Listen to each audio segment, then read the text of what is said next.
et que c'était tout de suite des milliers de personnes dans les rues. Comment c'est perçu justement en Allemagne? Ça c'est le classique français, on ne peut pas réformer la France. C'est comme ça que pensent les Allemands, ils disent la France elle n'est pas réformable. Elle n'est pas réformable, on l'a essayé à plusieurs reprises, c'est la droite qui a essayé, c'est la gauche qui réessaye et tout le monde est assis sur son acquis social. Ils se moquent de nous un peu? Un petit peu, oui, parce que faut dire que les Allemands n'avaient pas tellement le choix. La Hartz, c'était quand même une cure extrêmement dure pour les salariés allemands qui, pendant une dizaine d'années, n'ont pas eu un pouvoir d'achat augmenté. Mais là, les salaires ont augmenté. Hein. Là, les salaires récemment ont augmenté, mais il a fallu le temps pour y en arriver. Et quand on regarde la France, on a l'impression le code de travail, un pavé de 1,5 kg, non, on peut pas le changer. Non, mais c'est une bonne question, et sauf votre respect, une mauvaise réponse. C'est-à-dire que la France, évidemment qu'elle est réformable, et je pense que c'est simplement, et là, il y a une vraie différence, je connais un peu votre pays, il y a une vraie différence, c'est dans la pratique politique et la pratique du débat. C'est-à-dire que la façon dont cette loi El Khomri a été montée est une calamité. C'est-à-dire qu'on a découvert, il y a un mois, dans un journal, je crois que c'est Les Échos ou Le Monde, un texte que les syndicats n'avaient quasiment pas vu. Donc, quand on veut faire, et ça c'est une vraie différence fondamentale, quand on veut faire une social-démocratie, comme l'avait dit François Hollande, on commence par quoi? Par discuter. On arrive avec un texte, on en parle avec les partenaires sociaux, c'est-à-dire que la pratique politique... Donc, évidemment que la France était réformable. On a vu que la CFDT, pas rentrer dans le détail, mais était prête à jouer le jeu. D'autres syndicats aussi. FO, avec Mailly, on dit on peut, mais à condition qu'on pratique à l'inverse. On commence par discuter pour arriver à un accord. Là, on dialogue social. Le dialogue social. Oui. Le dialogue avec les partenaires. Là, on a fait le contraire. C'est-à-dire, on a présenté, voilà ce qu'on fait, et on discute après. C'est insensé. Donc oui, la France est réformable, mais à condition qu'on modifie la pratique politique de l'élaboration de la réforme. Alain Foka, vue d'Afrique, vous étiez au Bénin, vous y allez souvent en Afrique, là vous revenez du Bénin. Ils disent quoi les Africains quand ils voient comme ça les Français descendre dans la rue et voilà, et dire ben non mais ça va pas, on veut garder nos 35 heures, on veut garder la majoration de nos heures supplémentaires, on ne veut pas être délestés, ils se disent qu'on est des enfants gâtés. C'est très amusant et c'est très intéressant d'écouter ce qui est dit là-bas. Parce que j'ai rencontré, pendant ce voyage, puisque c'était plusieurs pays, 2 chefs d'État, on n'a parlé que de ça. Du fait que si ça s'était passé en Afrique, s'il y avait eu tout ce monde dans la rue en Afrique, mais les grands donneurs de leçons auraient demandé au président de démissionner depuis longtemps. S'il y avait eu une telle impopularité d'un chef d'État africain, on aurait dit que son peuple l'a rejeté. Et là, on aurait dit il va y avoir un coup d'État, on va déplacer les ressortissants de nos pays.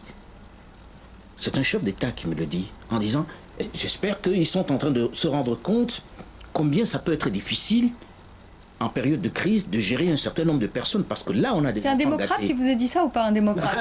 Parce que c'est quand même un démocrate. Je suis pas dans les schémas démocrates dictateurs, parce qu'ils ont un peu de tout en eux. Non, ce qui est amusant, c'est de regarder ça de l'extérieur et de se dire « Ils se plaignent des choses qu'on aimerait avoir, qui pour nous seraient le paradis. Ouais. » Mais là, ils se plaignent à chaque fois. C'est l'image que l'on a de notre pays à l'extérieur, c'est de se dire, c'est des éternels insatisfaits. Oui, mais quand ça arrive avec la gauche, c'est ça qui est amusant. C'est de dire, voilà ceux qui prônaient le dialogue social, ils n'y arrivent même pas. Oui, c'est encore plus grave. Mais je trouve que, et c'est intéressant aussi à voir, c'est que ça renvoie le fait que les gens sont, d'ailleurs, ils ne sont pas en si grand nombre que ça dans la rue, mais c'est une demande de plus de démocratie. Et je crois que c'est ça que ça dit aussi. Il y a la contestation contre la loi El Khomri, mais ça dépasse beaucoup. Quand on dit ce mot, demande de plus de démocratie, on se dit, ah bon? Ils ne sont pas en démocratie, ils nous ont dit qu'ils étaient en démocratie depuis plusieurs décennies. Non, mais c'est pas la démocratie qu'on va voter tous les 4 ou 5 ans. C'est pas ça qu'on veut. Justement, une participation plus directe au discours démocratique. Je crois que c'est ça le phénomène de la nuit debout et tout ce qui l'amalgame autour. Éric de Courty, ça va mieux? Ou il se moque de nous? Il se moque de nous. Il se moque de nous. Alors, je vais reciter mon journal parce que finalement, on est dans l'actualité de façon permanente. Alors, cette semaine, c'est ça. Mais la semaine dernière, on a fait en couverture, ça va mieux? Oui, mais pour qui? Et on a fait une recension de tous les secteurs en reprenant toutes les déclarations du bon président François Hollande, en nous disant voilà pourquoi ça va mieux dans tous les domaines. Et on s'aperçoit que oui, un certain nombre de secteurs, il ne faut pas se tromper, il y a un certain nombre de secteurs où ça va un peu mieux, mais en tous les cas, pas pour ceux qui l'ont élu, pour faire court. Donc aujourd'hui, non, ça va pas mieux. Il fait croire que ça va mieux, on voit bien. C'est un gimmick parce que tous les ministres, il y a une consigne. Hein, vous savez que après qu'il l'ait dit dans l'émission de France Télévisions, il y avait la consigne à le dire à tous ces ministres. Donc il faut vous rencontrer Najat Vallaud-Belkacem. Il faut qu'elle dise à un moment ou à un autre, oui, ça va mieux. Donc chacun consigne, ça va mieux. Sauf qu'on voit, j'en aurais fini avec ça, on voit dans tous les sondages qu'il a beau répéter en boucle, ça va mieux, personne n'y croit parce que ça ne se voit pas. À l'avocat, ça va mieux? Et apparemment, ça va mieux ici, mais j'ai pas tellement vu le mieux. Stéphane Simons. Non, ça va pas mieux. Je rentre de l'Ardèche et même dans les zones rurales, c'est une désertification et c'est un malaise réel et éprouvé devant une faillite économique qui est là tout le temps et qui est à la portée des gens. Et c'est pas le petit mot du président qui va changer les avis. Mais ça va mieux où, en fait? C'est ça la grande question. Parce que là, c'est normal que nous regardions en France. Mais lorsqu'on fait le tour de l'actualité, comme on vient de le faire, ça va mieux où? Est-ce que ça va mieux aux États-Unis quand on a Donald Trump qui est en pole position? Est-ce que ça va mieux aujourd'hui dans les pays émergents? Est-ce que ça va mieux en Afrique? Peut-être que ça va un peu mieux, peut-être aujourd'hui en Afrique. Je ne sais pas si ça va mieux. Je ne sais pas. Il y a des îlots où ça va mieux. Mais est-ce que globalement ça va mieux? Parce qu'on a dit que ça allait mieux en Afrique en parlant de la croissance puisque c'était de l'économie de rente. Or le pétrole s'est effondré, donc ça va à nouveau mal dans un certain nombre de pays que l'on montrait comme des exemples. Donc, où est-ce que ça va mieux dans le monde? Est-ce que c'est pas l'état général du monde quand on regarde l'actualité? C'est vrai que c'est intéressant ça finalement de prendre un peu de... C'est intéressant ce que vous dites Alain, c'est de prendre un peu finalement de recul et de sortir finalement un peu de l'hexagone et de se replier peut-être aussi sur nous-mêmes et de regarder aussi ce qui se passe ailleurs dans le monde. Est-ce que ça va mieux ailleurs dans le monde? Vous avez raison Vanessa de dire ça, mais à condition que le politique au sens large tienne un autre discours. C'est qu'il ne nous fasse pas croire que ça va mieux. C'est-à-dire que nous présenter, on est suffisamment adultes en Europe, en Afrique, aux États-Unis et ailleurs, pour s'affronter à une réalité. Mais quand on nous promet que les choses vont changer, qu'on nous promet, je me souviens de l'avoir rencontré, mais il le disait un peu partout, la dernière année de mon quinquennat, François Hollande, ce sera l'année de la redistribution. C'est-à-dire qu'on est suffisamment adultes pour nous affronter à la réalité et pour se dire, ben non, ça va pas mieux, il faut faire plus d'efforts, C'est parce que le discours... Est-ce que vous imaginez un homme politique à la veille des élections dire, ça va pas du tout? Oui, je n'y arrive pas, c'est compliqué.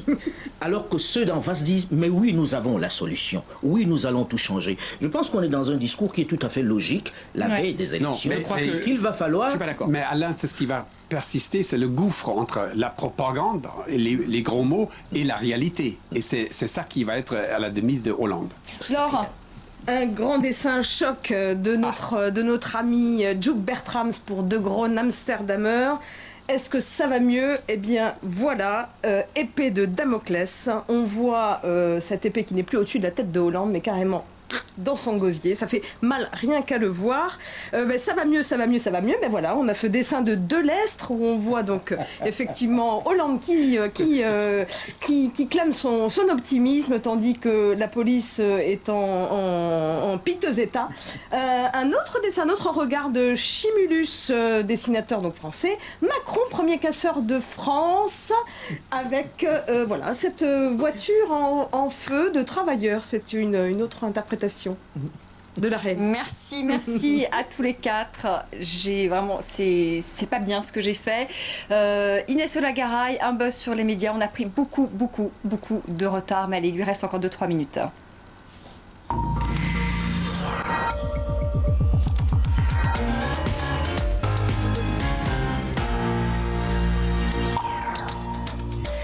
Allez, excusez-nous Inès.